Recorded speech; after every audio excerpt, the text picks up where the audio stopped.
अस्सलाम वालेकुम। अब तमाम दोस्तों को एक नए सेशन में खुशामदीद। आज का जो लेक्चर है उसमें दो क्वेश्चन में मैं बात करूंगा। नंबर वन, क्या स्टाम्प पेपर पर ज़मीन खरीदना कैसा है, उसकी क्या लीगल वैल्यू है। सेकेंडली, जब आप कोई ज़मीन या मकान ख़रीदते हैं या कोई दुकान, तो ख़रीदने से पहले क्या इम्पोर्टेंट चीज़ें ज़रूरी हैं जो आपको देखना पड़ेगी ताकि फ्यूचर में आप किसी प्रॉब्लम से बच सकें।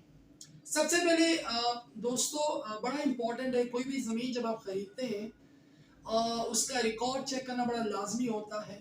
और आप देखते हो ये ज़मीन मौके पे मौजूद है कि नहीं, किसके नाम पे है, तमाम जो ज़रूरी चीज़ें आपने ऑब्जर्व करी होती है उसको देखना होता है।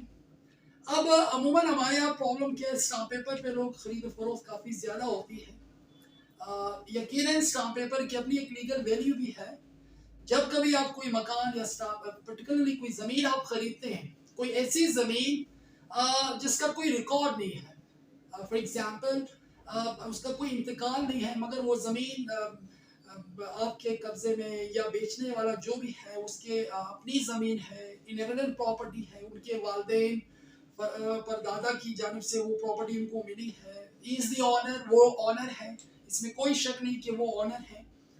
जब इस तरह की सूरत हाल हो, अगर वो ऑनर अपनी ज़मीन खरीदना चाहता हो, उसमें एक चीज़ बड़ी इम्पोर्टेंट है, क्या वो अपना शेयर बेचना चाह रहे हैं या वो अपनी फैमिली मेंबर्स का बेचना चाह रहे हैं। ये चीज़ें बड़ी इम्पोर्टेंट है बिफोर बाइंग और selling such sort of property. खरीदने के दौरान ये बड़ी इम्पोर्टेंट चीज़ है।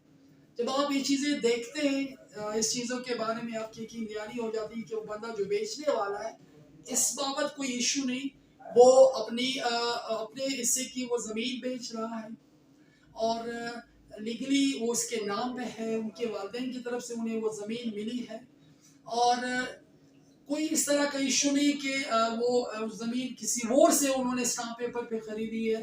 अगर इस तरह की सूरत हाल है, ये ज़मीन उन्होंने उससे पहले किसी और से स्टाम्प पेपर पे खरीदी है, आप भी स्टाम्प पेपर पे खरीद रहे हैं, तो इस तरह सूरत हाल में आपने जो पुराना स्टाम्प पेपर है उसका रिकॉर्ड भी आपने उनसे लेना है। फिर आपने उससे जो सेकंड पर्सन है उससे आप ज़मीन परचेज करते हैं, बशर्ते कि उसमें कोई प्रॉब्लम ना हो, वो जो बेचने वाला हो वो प्रॉपरली लीगल वे से अपनी चीज़ें बेच रहा हो। ये ना हो कि उनके फैमिली मेम्बर्स को पता नहीं है, उनकी बहनों का पता नहीं है और उनका हिस्सा भी वो क्लेम करके आपके ऊपर बेच दें। अगर इस तरह की सूरत में अगर वो आप पे ज़मीन बेचते हैं तो यकीनन आपके लिए प्रॉब्लम हो सकती है। तो इन सूरतों में फिर आपने ज़मीन खरीदनी नहीं है जब तक वो मसला हल ना हो, क्योंकि मुश्तरका ज़मीन में एक ऑनर क्लेम नहीं कर सकता, ना उसके पास कोई लीगल वे है, ना लीगली वो ऑथराइज है कि वो कहे कि ये सारी ज़मीन है, मैं बेच रहा हूँ, आई एम रिस्पॉन्सिबल, ये स्टाम्प पेपर है, वो खरीद के वो बेच के सेकंड पार्टी को देता है, पैसे वो रिसीव कर लेता है। अमूमन इस तरह की चीज़ें काफ़ी हम हैं, ये होती है हमारे यहाँ। प्रॉब्लम फिर क्या होता है, इस तरह जब आप ज़मीन खरीदते हैं, फिर उसके बाकी फैमिली मेम्बर्स, फॉर एग्जांपल उनके ब्रदर्स या उनकी जो सिस्टर्स हैं, वो क्लेम करते हैं कि ये तो मुश्तरका ज़मीन थी, आपने कैसे खरीदी। तो इस तरह आपने बड़ा केयर करना है while purchasing such sort of property. Secondly, कोई भी ज़मीन या मकान जब आप खरीदते हैं, कोई प्लाट हो सकता है, तो सबसे पहले आपने ये देखना होगा क्या वो किसके नाम पे है, मुश्तरका तो नहीं है। और सेकेंडली, मौके पे आपने ऑब्जर्व करना जो आप ज़मीन खरीदने वाले हैं, जो आपको डॉक्यूमेंट्स दिखाए गए, आया वो मौके पे वो ज़मीन मौजूद भी है कि नहीं है, उस चीज़ को आपने ऑब्जर्व करना है। थिर्डली, जो बेचने वाला है, फॉर एग्जांपल वो क्लेम करते ही ज़मीन मेरी है, तो उसका आपने रिकॉर्ड देखना है कि वो ज़मीन कैसे उसके नाम पे आई, आया उसने किसी और से खरीदी है या उनकी पेरेंट्स की जानिब से उसे ये प्रॉपर्टी मिली है।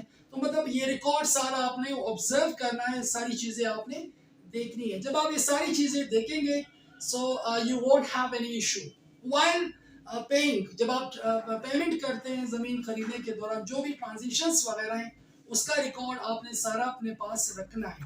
तो ये तमाम चीज़ें तसल्ली करने के बाद फिर जाके आप अपनी पेमेंट करते हो, आप ज़मीन खरीदते हो, फिर आपको कब्जा मिलना चाहिए। जब तक आपको कब्जा वो नहीं देता, डेफिनेटली जो प्रोसेस ऑफ बाइंग और सेलिंग है वो कंप्लीट नहीं होता।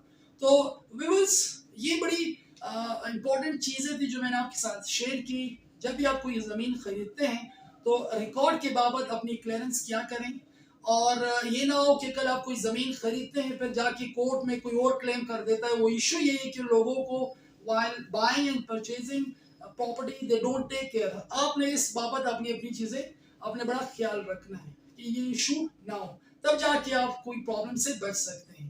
तो व्यूअर्स, इस बाबत कोई आप सवाल पूछना चाहते हैं, कोई क्वेश्चन पूछना चाहते हैं, या इसके अलावा कोई भी कानूनी मामले के हवाले से अगर आप हमसे रब्ता करना चाहते हैं, so you can contact us, अब हमसे रब्ता कर सकते हैं। So thank you so much for watching me.